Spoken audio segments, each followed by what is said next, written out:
Then you have the problem of the Constitution. I was in Bombay 2 years ago, and now this is a fact, and I don't think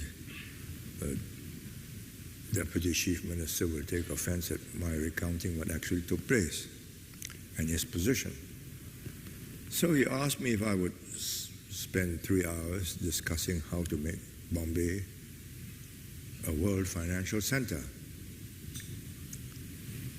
So I thought, well, why not? So he brought all his main ministers, state ministers, and his officials. Halfway through the dialogue, I asked him, who governs Bombay? He said, there's a committee that runs Bombay. I said, but who provides it with the revenue? He said, we do, the state government. What happens to Bombay's revenue? It goes to the state government. I said, then how do you dispense with that revenue? He says, well, we spread it throughout the Maharashtra state because there are so many farmers and so on, everybody has got to be looked after. I then said to him, if you want Bombay to become like Shanghai, Pudong, then you make it a self-governing unit, which the Chinese have done in Shanghai, in Tianjin, in Chongqing, and a few other cities recently. Then they deal direct with the central government. The central government gives them the funds for the infrastructure, and the revenue is shared with the central government, not with the... Shanghai doesn't share revenue with either Jiangsu or Zhejiang or any of the neighboring states. It shares it with the central government. And the central government has invested enormous sums of money to make it a dragon head that goes up the Yangtze River right up to the Tibetan mountains. And there was a period when you had empty building blocks, but it doesn't matter. I mean, the central government has decided this is going to be a great international center, and they set out to make it one, and now it is one. So I said, do that.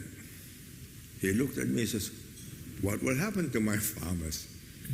I said, you just got to deal with the central government. He says, no, the central government won't give me anything more. So the discussion ended there. So I said, well, then how do you solve this airport, which is not world class? The road from the airport to the city, which is not what you expect of a first world financial center. And the city itself, the planning is not as good as it would be if it were governed separately.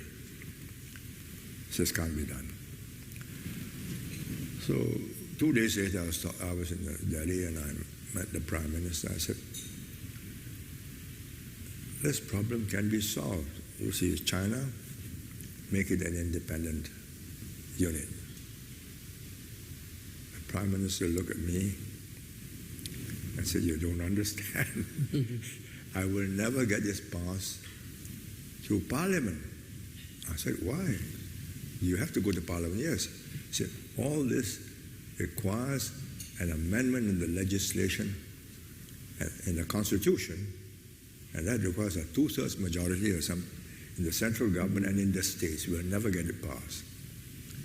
So Bombay will always be at the mercy of the Maharashtra government, and the Maharashtra government quite wisely takes its revenue and gives it to the farmers because they are the people who voted them in.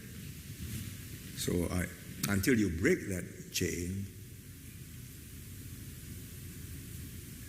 how do you break the chain? Thank you.